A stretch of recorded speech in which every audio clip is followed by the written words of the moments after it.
Hey everyone! Have you ever jumped into your car, turned the key, and nothing happened? Or maybe it cranks but just won't fire up. Don't panic. Today, I'm going to walk you through step-by-step troubleshooting to figure out why your car won't start, from the most common problems to deeper diagnostics. By the end of this video, you'll know exactly how to track down the issue and save yourself time, money, and stress. Step 1. Battery and power supply. The first suspect when a car won't start is almost always the battery. Turn your key to the on position. If the dash lights are dim or flickering, your battery is weak. And try the horn. If it sounds weak, that's another clue. Use a multimeter. A healthy battery should read around 12.6 volts. Anything below 12.00 means it's undercharged. Corroded or loose terminals, clean and tighten them. Step 2. Starter and electrical system. Okay, so your battery is fine. Next up, the starter motor and electrical connections. Listen closely. Do you hear a single loud click but no cranking? That's often a starter solenoid issue. If you hear nothing at all, check the ignition switch and fuses. You can lightly tap the starter with a wrench while someone turns the key. If the car starts, the starter motor is failing. Step 3. Fuel system check. Now let's check if your car is getting fuel. A car won't run without it. When you turn the key to on, listen for a 2-second hum from the fuel pump. No sound? The pump may be dead or not receiving power. Check the fuel pump fuse and relay. The pump runs. You can check for fuel pressure at the rail with a gauge. Most cars need around 35-60 psi.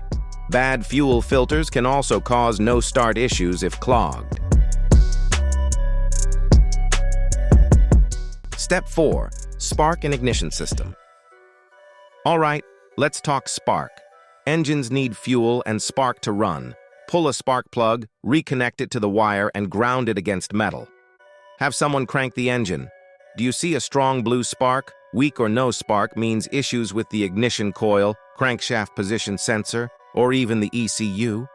Old fouled spark plugs or bad plug wires can also cause misfires or no-start conditions.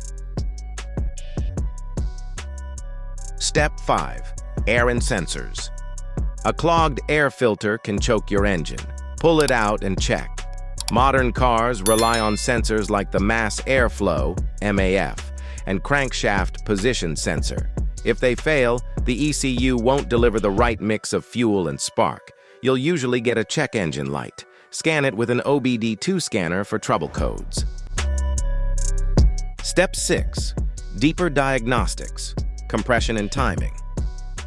Now, if you've checked battery, starter, fuel, spark, and air, but the car still won't start, it's time for deeper diagnostics. Compression test. Low or no compression means worn piston rings, bad valves, or a blown head gasket. Timing belt, chain. If it's broken or slipped, the engine won't start because the cam and crank are out of sync.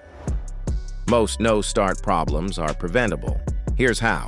Keep your battery terminals clean, replace spark plugs and filters on schedule, listen for changes in your fuel pump sound, scan for codes at the first sign of trouble. And that's it. A complete diagnostic guide to figure out why your car won't start. Start with the basics like the battery, then work your way up to fuel, spark, and deeper engine checks. You found this helpful. Give this video a thumbs up. Subscribe for more DIY car repair tips and drop a comment with the issue you're facing. I'd love to help out. Thanks for watching and good luck getting your car back on the road.